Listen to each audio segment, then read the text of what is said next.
दोस्तों आज हम इस वीडियो में जानेंगे कि यूएनओ क्या है, इसकी स्थापना क्यों की गई, क्या क्या इसके कार्य है, कितने इसके अंग हैं और इसके प्रमुख उद्देश्यों के बारे में हम इस वीडियो में जानेंगे। तो वीडियो के एंड तक बने रहिए, प्रमुख जानकारी आपको इस वीडियो में मिलेगी। तो सबसे पहले हम ये जान लेते हैं कि यूएनओ की स्थापना क्यों की गई, आखिर क्या उद्देश्य था इसकी स्थापना करने का। तो आपको पता है कि प्रथम विश्व युद्ध के दौरान बहुत ज़्यादा तबाही हुई थी, तो इसी को देखते हुए लीग ऑफ नेशन की स्थापना की गई थी। किंतु लीग ऑफ नेशन के बावजूद भी द्वितीय विश्व युद्ध हो गया और इसी को देखते हुए फिर लीग ऑफ नेशन को यूएनओ में परिवर्तित कर दिया गया। अब यूएनओ की स्थापना का उद्देश्य था कि वो तृतीय विश्व युद्ध को बिल्कुल भी ना होने दे और आने वाले समय में विश्व में शांति स्थापित करे और किसी भी युद्ध को किसी भी देश को युद्ध से नुकसान ना होने दे। फिर भी हम ये देख रहे हैं कि रूस और यूक्रेन युद्ध लंबे समय तक चल रहा है, तो इसकी कई कारण है क्योंकि अमेरिका नहीं चाहता कि वो रूस और यूक्रेन युद्ध को रोके, इसीलिए यूएनओ भी कुछ नहीं कर पा रहा है।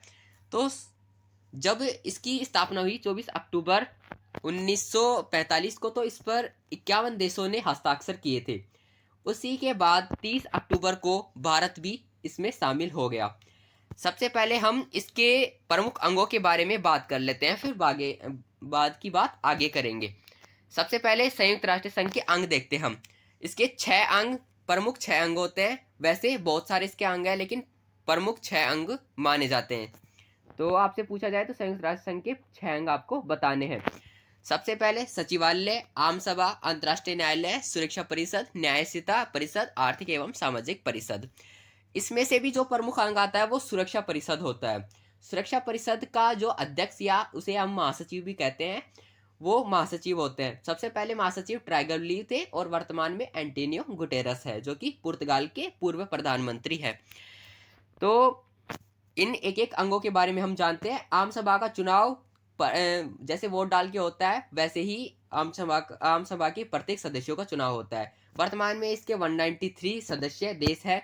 और अंतर्राष्ट्रीय न्यायालय के बारे में हम बात करें तो अंतर्राष्ट्रीय न्यायालय में 5 स्थायी होते हैं, 10 अस्थायी होते हैं। इनकी नियुक्ति हर प्रत्येक 9 वर्ष में होती है। प्रत्येक 9 वर्ष में अंतर्राष्ट्रीय न्यायालय की जो नियुक्ति है वो की जाती है। सुरक्षा परिषद की हम बात करें तो इसके 2 पार्ट होते हैं। इसमें 15 सदस्य होते हैं, 5 स्थायी सदस्य और 10 अस्थायी सदस्य। 5 स्थायी सदस्यों में रूस, ब्रिटेन, फ्रांस, अमेरिका और चीन, ये 5 देश हैं जो कि स्थायी, इनको वीटो शक्ति भी प्राप्त है। वीटो एक ऐसी शक्ति है जो कि किसी भी प्रस्ताव को रोक सकती है। और अस्थायी सदस्यों का चुनाव प्रत्येक 2 वर्ष में होता है। 2019 से लेकर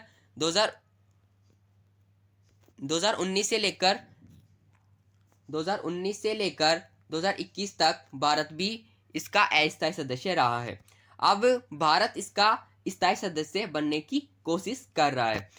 न्यायशीलता परिषद के बारे में देखें तो ये न्याय से जुड़े हुए मामलों को देखता है। और आर्थिक एवं सामाजिक, जो कि विश्व के सभी जो देश है उनके आर्थिक स्थितियों को देखता है और उनका समाज में भला करने के बारे में सोचता है। अगर हम इसके उद्देश्य की बात करें तो विश्व के जो यूएन है वो विश्व में शांति बहाली करने के लिए बनाया गया है कि कोई भी विश्व में युद्ध ना हो। संयुक्त राष्ट्र संघ के महासचिव एंटोनियो गुटेरस वर्तमान में है। ये 2 बार बन चुके हैं संयुक्त राष्ट्र संघ के महासचिव, आपको याद रखना है। इनके जो इसका कार्यकाल होता है महासचिव का वो 4 वर्ष का होता है। और सबसे यूएनओ के सबसे प्रमुख व्यक्ति होते हैं महासचिव।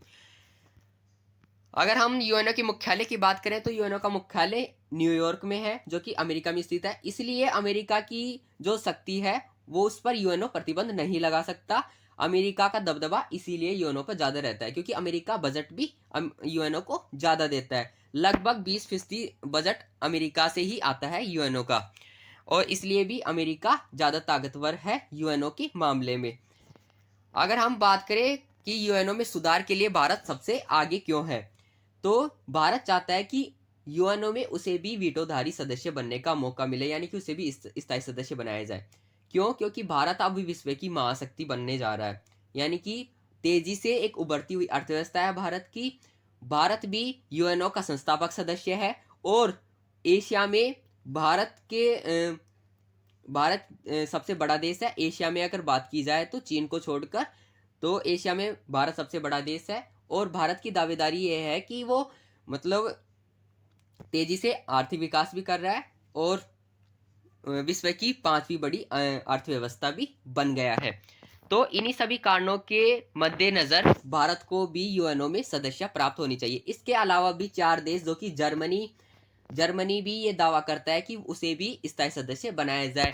और ब्राजील ये कहता है कि उसके जो दक्षिण अमेरिका देश है उसमें कोई भी सदस्य नहीं है, और उस महाद्वीप का वो सबसे बड़ा देश है और सबसे आगे मतलब विकास करने वाला देश है। उसके बाद साउथ अफ्रीका भी एक उभरती हुई अर्थव्यवस्था है, वो भी कहता है कि हमें भी वीटोधारी सदस्य बनाया जाए, स्थायी सदस्य बनाया जाए। उसके बाद जापान भी ये तर्क देता है, क्योंकि जापान तकनीक के मामले में सबसे आगे है।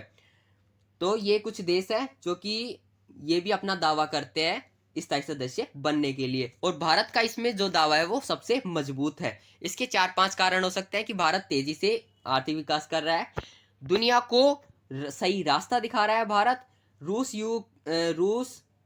यूक्रेन युद्ध में सबसे बड़ी भूमिका निभा रहा है, और G20 की अध्यक्षता भी भारत इस साल कर रहा है, मेजबानी इस साल भारत कर रहा है G20 की भी।